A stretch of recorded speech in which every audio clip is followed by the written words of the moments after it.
Now let's examine the abnormalities of wall contraction. Look here.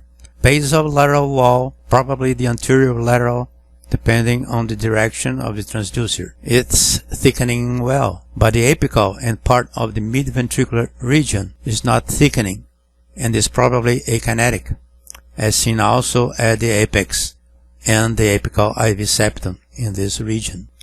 The mid-ventricular septum is thickening well, but starting here, it's akinetic. There is no thickening at all at the septum here. Is it moving? Yes, it is moving, but it's not because it is moving that we consider it as contracting. If seen by angio, this would be hypokinetic. But by echo, it's not thickening at all, then it's akinetic.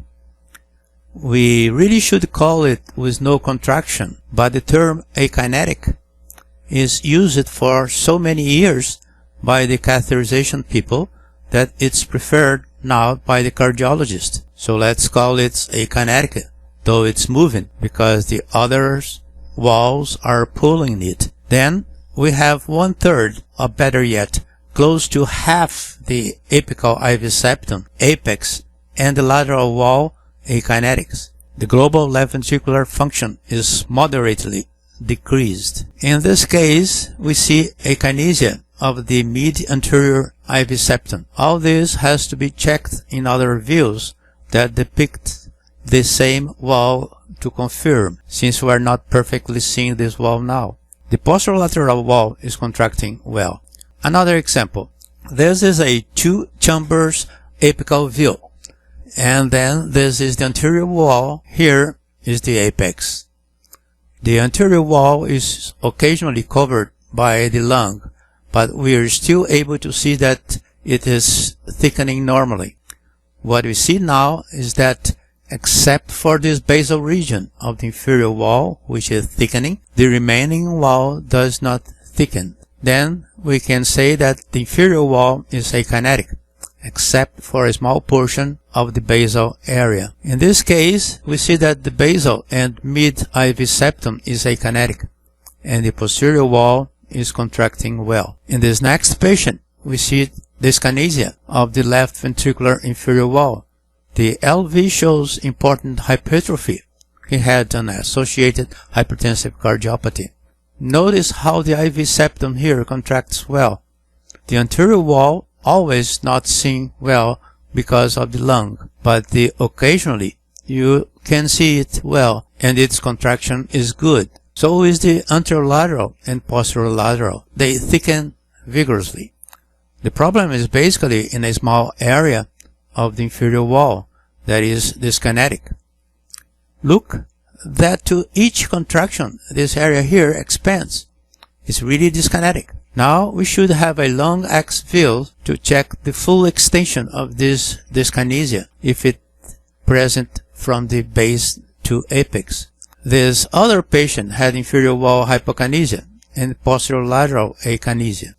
Let's see it here. The IV septum is thickening, so is the anterior wall, but the posterolateral is almost akinetic, and the inferior wall has some thickening, but is hypokinetic.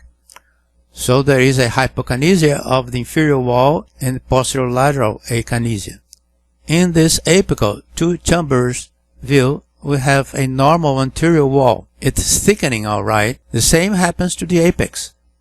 What we see here is an hypokinesia of all the inferior wall. It is not akinetic. There is some thickening, but very feeble contraction, mainly at the mid and apical area. Here, there is hypokinesia of the inferior wall. Look at the IV septum, how it's thickening well. So does the posterolateral, but the inferior has a poor contraction. Is it akinetic? No, but the hypokinesia is very intense. But right close to it, there is thickening. Here, the lateral wall has a problem. The basal segment is contracting well. The problem here is in the mid-ventricular and apical portions, with an intense hypokinesia. It may be the anterolateral or posterolateral, depending on the transducer rotation. What here? A lateral wall thickening very well, but 2/3 of the apical IV septum is not contracting well. It's hypokinetic. And what about the apex? The apex comprises the apical third of the IV septum and of the lateral wall in this view. How is the apex contracting? It is dyskinetic. Look at here, the endocardium. It is not the external region of the apex that has a systolic expansion like the ictus cordis. Let's follow the endocardium. The endocardium is here. These structures here are trabeculations. The endocardium is here, and you see its outward expansion at each systole. It doesn't move to the cavity, then it's dyskinetic. The distal septal and lateral walls here are hypokinetic, but the apex is dyskinetic. Here we have a hypokinesia of the lateral wall. Everything else contracting well. The lateral wall moves apically, but it thickens poorly. And here, we've here a hypokinetic basal and midventricular posterolateral wall and a kinetic apical portion of the same wall.